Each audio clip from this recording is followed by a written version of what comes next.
This is Annie Grace, and you are listening to This Naked Mind podcast, where without judgment, pain, or rules, we explore the role of alcohol in our lives and culture.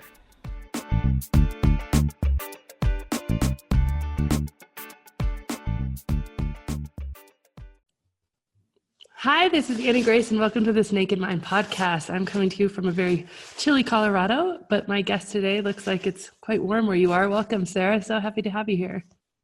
I'm so excited to be with you. That's awesome. So why don't you just start at the beginning, take us all the way back in kind of your journey and let us know where it all began. Okay, yeah, great. I when I was preparing for this, I was thinking back to my first sip of alcohol because that was such a pivotal part of the book for me. And I happened to be 11, and it was a complete mistake. It was a complete and utter mistake. I didn't intend to drink alcohol. I didn't know it was alcohol. It was at a family wedding, and my sister happens to be older than me. She's 10 years older than me, so she had a cocktail, I guess, and it was really hot. And they give out these tiny little glasses at this wedding, and I was so hot and so thirsty. And I just, I'd finished my soda. I guess I was having a soda, and I just took her glass from the table and immediately was just stunned and scared because I knew what alcohol was, but I never had it. And I remember, I was very little, and I just remember feeling grossed out and sick, but also scared about having had alcohol, illegally. And my parents happened to be teetotalers. They never, they drank back in like their early days on the cocktail circuit, but I never knew them as drinkers, and they didn't really approve of it. So, my sister was doing her own thing. And I remember feeling awful and woozy. Fast forward though, when I went off to college and I actually studied in Spain, alcohol just became part of my life. And that's when I would say that I acquired the taste, as you say in your book. I acquired the taste during college. And then becoming a mom, I really felt like I started to drink more, and I really settled on wine. And this mommy wine culture that we have created in our country, I was a part of that, the mom's night out, or every occasion had to have wine with it, and I was a part of that. And I'd say by all, I guess, measurements, I never had an outward drinking problem. I never had kind of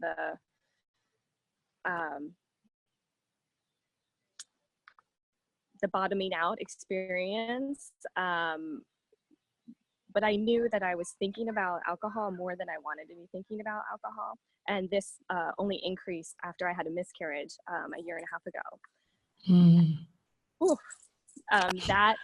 That grief really took me down. Mm-hmm. And the alcohol just became part of my coping. Sorry. That's all right. So the grief has quieted. It's still there, obviously, because I get sad.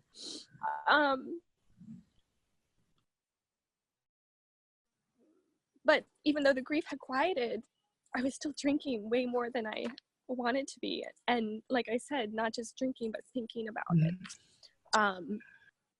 And it was annoying. It was annoying, this craving, this thinking. It was bothering me. And then, earlier this year, there were 2 occasions. Usually I'd have 2, maybe 3 glasses of wine, but there were 2 occasions where I had a whole bottle of wine by myself. And that was something I had never done before. And when the second time that happened, I was like, okay, this book, This Naked Mind, that a lot of people have been talking to me about and that I actually already bought and I've just resisted listening to, it's time to listen. And I had, like you described, I had the light bulb moment about 2/3 of the way into your book, and that's it. And it's been 3 months, but it might as well be 3 years or 30 years, because I just feel that cognitive emotional break with this substance. It's not a part of the life I want to lead, and it's not a part of the life I want to raise my children in. So I'm so thankful to you and to your book and your methodology. It's so easy to adapt to your life, and there's no judgment. I think I had a lot of resistance in the beginning because I thought it would be a lecture, and it's not at all. You're so honest and real and non-judgmental, and I really appreciate that. So thank you. Well, that's awesome. I think, wow, there's so much there, Sara. I feel like, first of all, just touching on the mommy wine culture, it's one of the things that I find, so sad because as moms, like we need a tribe, we need the people around us. And throughout all of history and in most other countries, like we've been very close in motherhood. Like the mothers have been close to the other mothers and the children all play together. And there's always been a sense of that. And it's so vital and so important. And I don't know when it was that alcohol got mixed up in that. It was probably started in the 50s and just kept going. And but I just want to say that like that stuff that we need is still so vital, and I think that everything about like the mommy culture, if you just take out the word wine, is so important. We're making all these reasons to get together, to pamper each other, to treat each other, to, have some adult conversation, to have the kids play together so that we can actually like, it's all so important. And I guess, from your perspective, it would be great to hear, how do you maintain that while not partaking in the wine part of it? Yeah, I completely agree. I feel like because we aren't so integrated as moms and we don't have such a close knit tribe, I know becoming a mother was a shock to me, especially I had left an international career, and I was far from my work colleagues who were my friends and in a new environment, and I felt so alone, so isolated. It took a lot of work, years of work really, to find new mom friends, and not just friends because their children were the same age as my children, but friends with whom I connected on a real intellectual, emotional, spiritual level. It takes a lot of work to find. And a few things that have worked for me is to really find those pursuits, those activities that I love, and to connect with people maybe that you wouldn't think would be part of your tribe, but they can be part of your tribe. So I take a dance class, and now I have like my dance friends, and I take a yoga class, and I take my yoga class with mainly women in their 60s, some even their 70s. And they're this beautiful resource and example for me, these goddesses, and they're so radiant. And they're wonderful. They helped me a lot during my grief. Sorry, that's so still coming up for me.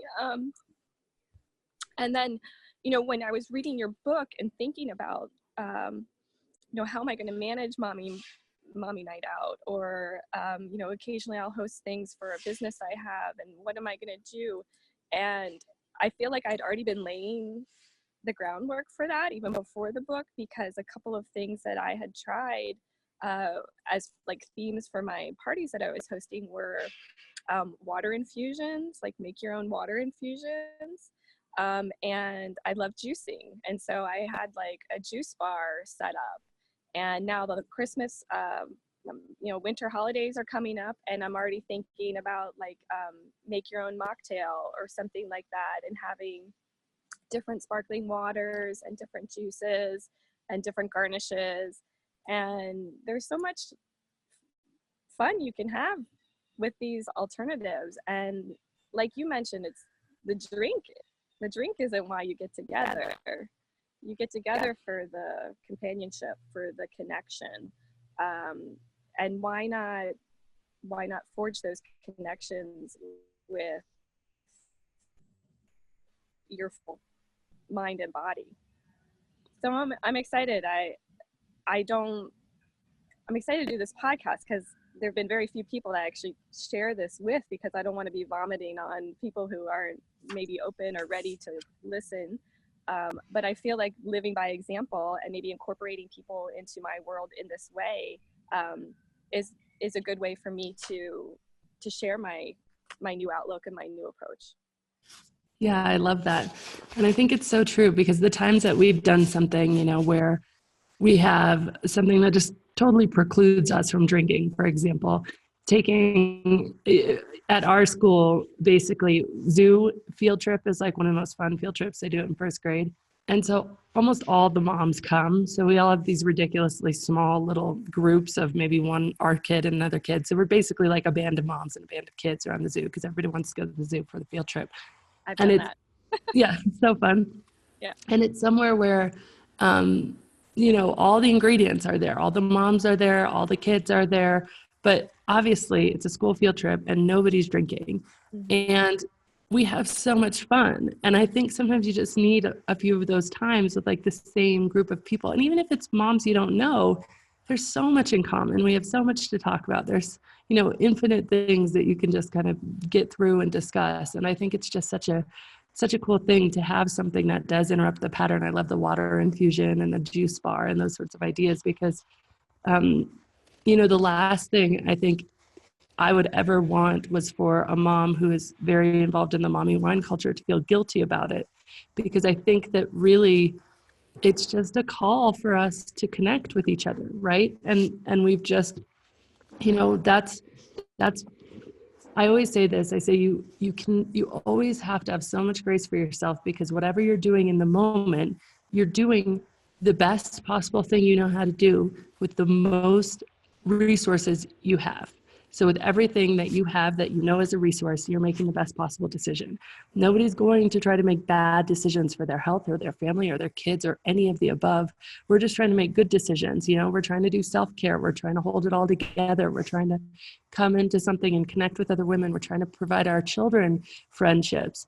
And the tool that we've been given in our culture right now is that is a wine play date, or that's wine and women out for painting, or that's, the mommy's night out, or whatever it is.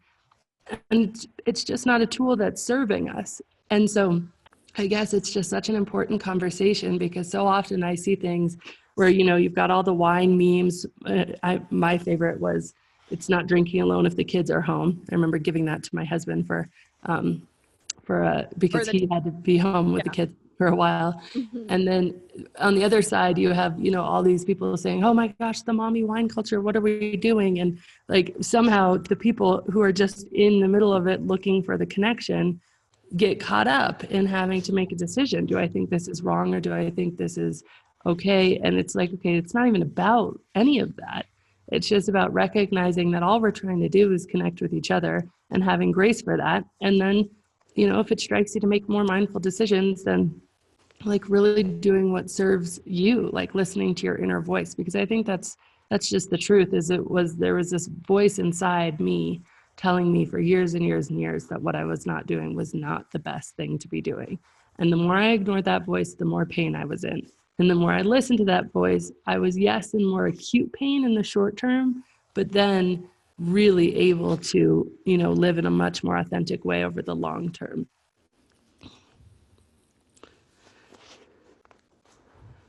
Cognitive dissonance that you explain in the book, that was my life. That was the pain.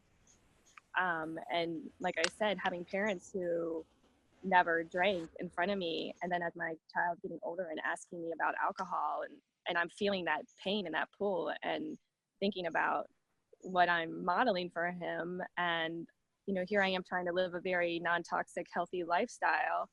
And yet I've eliminated so many harmful things from my life, and yet I'm poisoning myself nightly.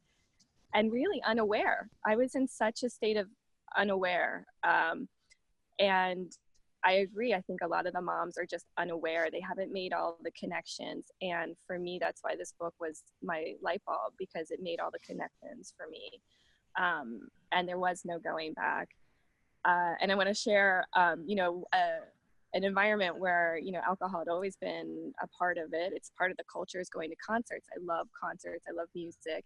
And I thought, okay, what am I going to do when I'm out, at the concerts? And about, I don't know, a month or so after I made the decision, I went to see Chris Isaac, and I happened to be in the front row. And I hopped on stage and danced with him on stage and had the time of my life, completely alcohol free.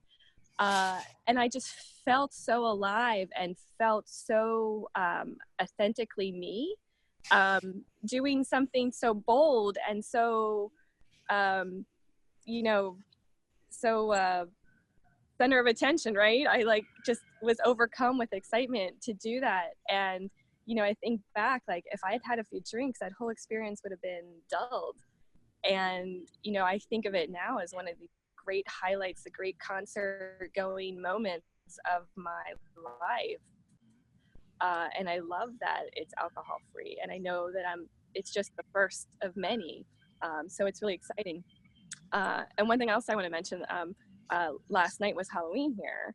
And wow, Halloween has become the booze fest. And I hadn't really been aware of that previous, but now with my eyes open, I see it everywhere. And it's really making me think about holidays, about celebrations, about how we do interact with children. And, for me, I had a great time really reliving my youth through my children. And I was so glad to be fully present, and of clear head and mind. And I'm wondering what drives that now. So it's a new phenomenon for me to realize and think about. Yeah, it's amazing. I know we noticed that last night also. There was a few families with carrying wagons in the neighborhood, but the wagon was not a kid's wagon. It was a bar wagon. So other parents could stop and get drinks. And then there was lots of people with, coffee mugs that were wine or, not actually coffee. And I remember doing that trick-or-treating too. And I agree with you, the difference between my focus was really on, okay, who's bringing the drinks? Where are the drinks? What am I drinking? How much is too much? Stuff like that from, my focus in the Halloweens recently of just, oh my gosh, it's this is fleeting. There's only a few years that our kids are really going to be into trick-or-treating with us before they're off on their own, and just really, reliving the excitement of your own youth through it, which is just so beautiful. Such a true point. It's really cool. Yeah, it was.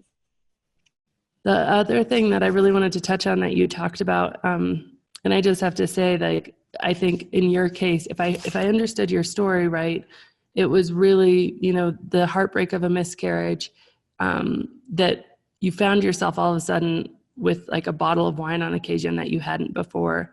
And that point of when we start drinking for heartache, when we start self-medicating, that point is definitely physiologically, and there's a lot of science and studies that go into this, the point at which really true addiction takes hold, the point at which our drinking relationship can become something that we never thought it could be, and we never intended it for it to be. And it is really, I know for me, it was when my second son was born, and my husband and I were both working a lot. I was traveling all over the place. I had a lot of trauma from that. We were not getting along well in our marriage, and I really started using it to escape. And then things really changed. It went from, take it or leave it, to take it. And 5 nights, 7 nights a week. If there was a night where we were like, okay, maybe we should take a night off from drinking, I was filled with this feeling of panic, and that I didn't understand because it wasn't there before.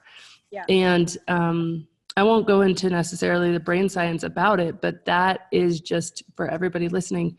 When you start to use alcohol to self-medicate, that is a very pivotal change in your relationship with alcohol. That's where you can go very quickly from, really, really being able to take it or leave it and not thinking about it all the time, to a point of very deep addiction where you don't even feel like the sun's going to come out if you don't allow yourself a glass of wine or a bottle. And so, first of all, Sarah, I just say that, like, wow and kudos, and you must be very in tune with you, because I feel like you really didn't let that experience steal from you any more than it already stole from you just by going through it, because you almost use it as an awakening instead of a deadening. And I just have to say, I'm really, really impressed with that. I think that's really beautiful. Oh, thank you. Thank you. Yeah, exactly. I mean, it had become an escape. And I was realizing, I had this heartbreak, but, I also have two other amazing children. And this escape was preventing me from being fully there for them. And I have another mentor, a mutual friend of ours. She often will say things like, are you solving your problems, or are you escaping from your problems? If you're escaping from your problems, you're never going to solve your problems. And I realized that alcohol was part of it. And yeah, I mean, and we go through these difficult things in our life, and we want to take out positive lessons from them. So that period of grief taught me many things, but now I also see that it's been part of, like you said, this gift of living alcohol free. And what an amazing gift to come from that heartbreak. So it's pretty cool. Yeah, it's so cool. And I think it's just, not only so self-aware of you, but it's such a cool thing for you to be able to share this story, because I think not only, miscarriage is like, it's so tragic. And I think one of the most tragic aspects of it, obviously, besides the most obvious one of losing the precious child, is that we don't talk about it.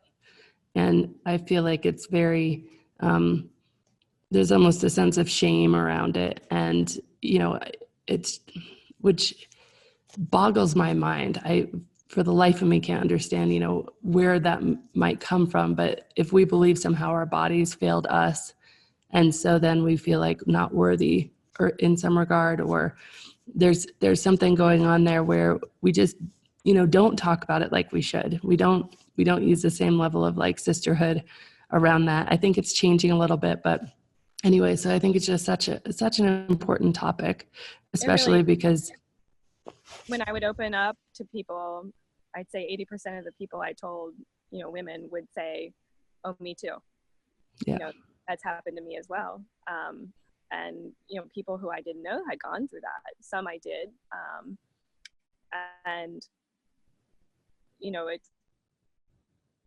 it's something that I don't talk enough about. There's this weird taboo around talking about that, and people don't even share that they're expecting, for the fear that something might happen, so that they can limit the number of people they have to tell that they went through that, which is also an odd thing, because you would hope that the people that care about you are going to be there for you when you're both celebrating and when you're grieving.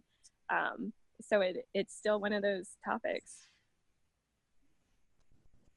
Yeah, that's where it needs to change. Wow, that really struck me, because when I first got pregnant, the doctor told me, like, okay, well, don't tell anybody, because if something happens, you don't want to have to kind of unwind that. And I went, and my husband's like, okay, that's probably good advice. And we kind of took it at face value. And then I remember thinking about it for like a day or two, because I was like just excited to tell people. And I was like, wait a second, this doesn't make any sense. I was like, anybody who I'd want to tell that I was pregnant now, I would want to tell that I had a miscarriage. Mm-hmm. And so I was like, forget that. Like, that makes zero sense to me.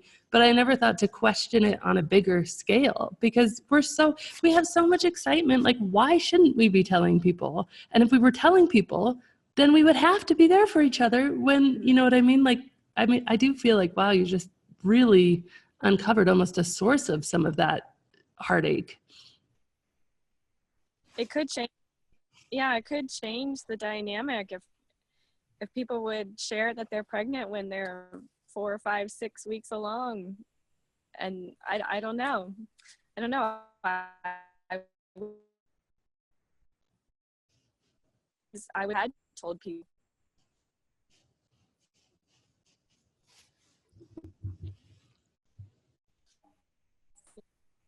announce their pregnancies earlier, and maybe more people would be sharing if something did occur. We could shift the way we support each other. I don't know.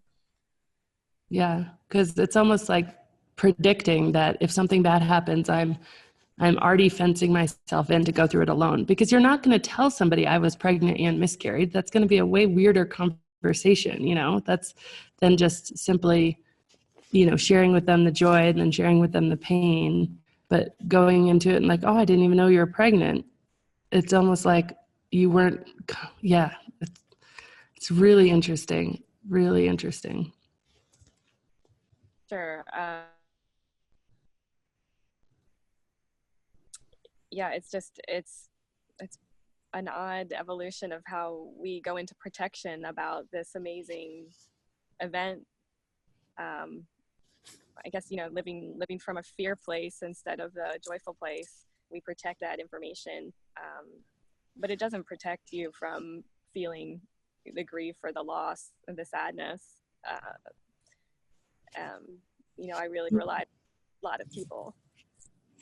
So Not you only does yeah, it not protect you, but it sets up a barrier for you exactly. to even have the conversation with anybody. It sets up a barrier to you feeling almost less alone. You feel more alone. So it's the opposite of protecting you. Mm-hmm. That's so interesting. That's so interesting. Wow. Wow. Deep thoughts. I feel like my mind is kind of blowing up right now with this whole thing, because I've just been wondering, like, why is this something we don't talk about? But that's exactly why, because we're told in that stupid What to Expect book not to tell anybody we're pregnant, right? Like, I mean, really, like, Well, and people don't realize just how common miscarriage is, and how conception really is a miraculous occurrence when you look at all the things working against you. The odds are not really in anyone's favor, and for any of us to be here today is amazing. right. We are all winners in the big lottery of conception. So, um, yeah, we we should recognize um, that women carry this with them, whether they're trying or if it's maybe in their past. I think so many women, if they would open up and have a heart-to-heart conversation, they have a very similar story. Yeah. So true. Wow. That was powerful. That's so good. Yeah. Wow. Well, I have one more question for you. Yeah. And, it's the question I sort of ask of everybody, but, what would you tell Sara from before, the unaware Sara, kind of about what life's like on this other side? Hmm. Oh, it's fun and free. Really, for me, I'm a big thinker. I think all the time, a million thoughts all at once, all the time. And not having those thoughts about alcohol, like when, how much, where do I'm going to buy it? Is it going to be good enough? Will it, will just always thinking about alcohol to not, I feel like I've freed up, space in my internal, my internal hard disk.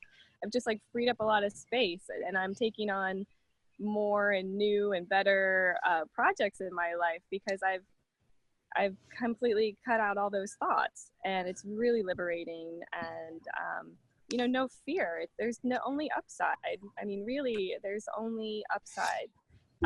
I lost weight. I identified with your story about that. You're like, I lost 10 pounds. I was like, me too. Awesome. There's only upsides. You save money, more clarity, like like I was saying, talking about the concert experience, like I just feel like everything's a little bit more vibrant, and just I feel a little bit more vivacious even, you know. And I think maybe I used to think, oh, okay, a glass of wine would help